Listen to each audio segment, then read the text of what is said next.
So, magandang hapon mga master. So, ito pala yung unit nating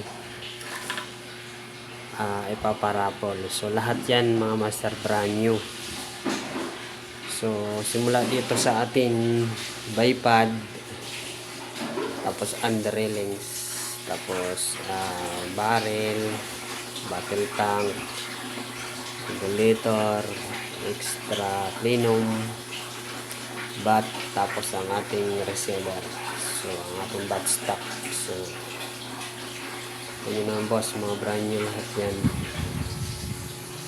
So, yun. So, gusto magpa-reserve ng slot. PM nyo na lang ako mga master. So, ayan siya. Naparapol po natin to. Ayan. So, brand new lahat yun. So, ayan, may karga siya na ayan yung karga niya halos nasa lang siya 150 o 200 pero wala siyang leak. So, ayan. So, ayan lang mga master.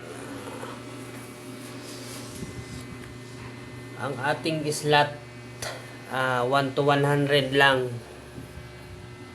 Ang ating per slot ay 600. So, dapat 120. Ang slot natin dapat 120. 100 per slot. Pero gawin lang natin 100 slot. 600 yung niya, per slot niya. So, ayun.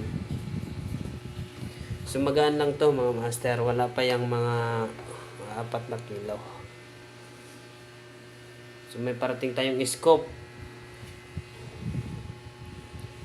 Nyo na lang. Nyo na lang yung doon sa halagang 600. Bipod, under railings. Ayan. May extra plenum. Tapos may scope yan. T-eagle mga master. Na lang natin. Lalagay natin pagdating.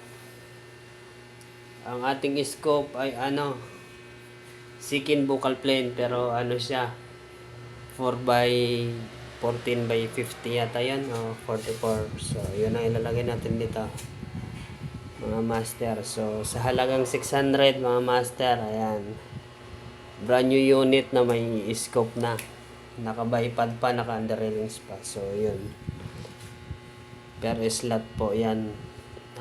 Ilalive po natin ang niyan. So, at saka may GC tayo mga master pagka gusto nyo magsali. Meron tayong GC. Sa gusto magpa-receive, lang po, mensahe lang po. So, yun lang. Thank you.